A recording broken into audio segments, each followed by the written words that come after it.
Hi, my name is Nancy Eisenman, and I'm an individual, marital, and family therapist at Healing Hearts of Indy Counseling in Indianapolis, Indiana. And today the title for my video is Invitation versus Expectation.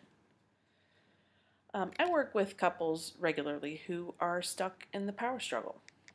They fight with each other over which one is going to act and behave according to the other's worldview.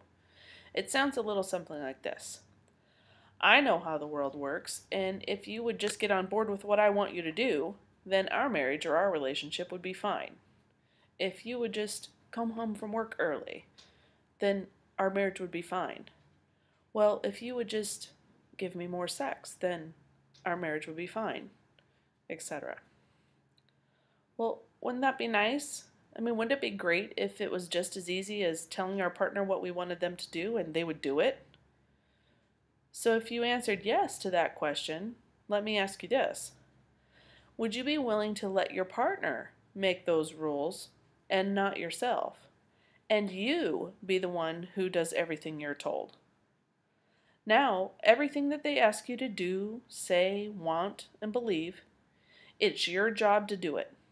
You are expected to perform within their view of the world and do what they want and what they need, and have no needs or wants for yourself. Sound good? No one would voluntarily sign up for that. That is not a love relationship. That is servitude. Love is not love unless it's a choice. And there is no choice in this kind of setup. Yet, oftentimes, that's exactly what I see in my office. A couple comes in and says that they want their partner to just do or act or behave a certain way, and then everything would be fine. There is an expectation, many times even an unspoken expectation, that we want our partners to live up to. So here's the problem with that, though. Both partners have completely different worldviews, and they each want the other to perform in accordance with their own worldview. When there's a disagreement about which one of you is in charge, which worldview the two of you will follow, the power struggle ensues. A little side note here, if you're in the power struggle for years, and eventually one or the other one gives up the fight, this is also a marital disaster.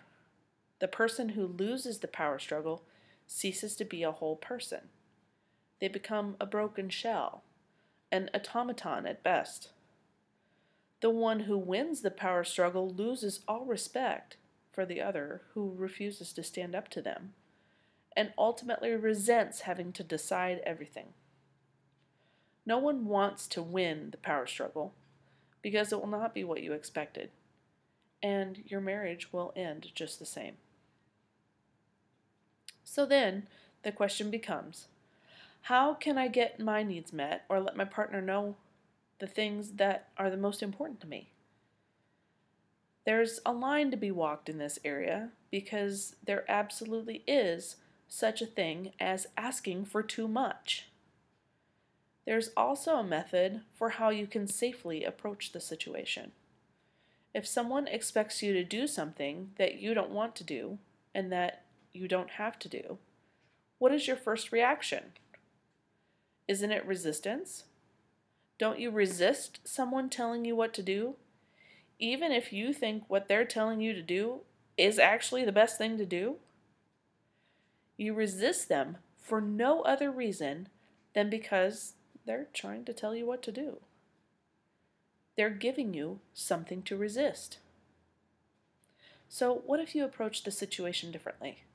What if you approach your partner with an invitation to take care of your needs and your feelings, instead of an expectation, or even in some cases, a direct order?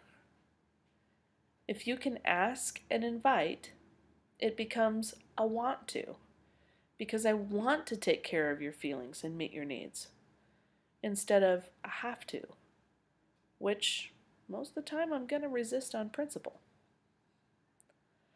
How you approach people with your needs and feelings is even more important than what you are asking.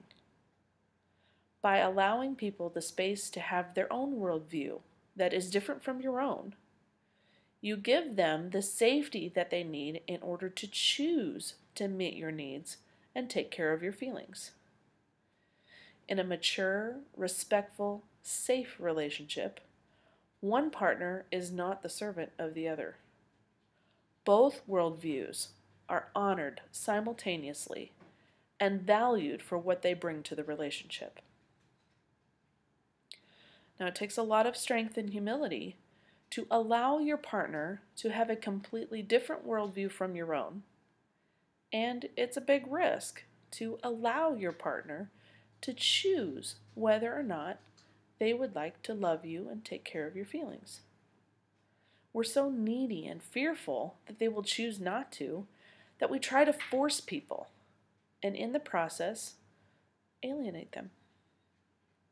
Do you have the strength, the courage, and the humility to risk asking by invitation that your partner meet your needs?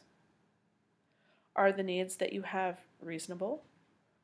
Or do they have too much expectation on your partner behaving a certain way so that you can feel okay? This, by the way, is the definition of enmeshment. If you're not sure how to go about making these changes, you can email me at Nancy, Nancy, at healingheartsofindy.com, and I'd be happy to make an appointment with you. If you enjoyed this blog and this video, please feel free to forward it to anyone that you think might enjoy it as well, or post it to social media.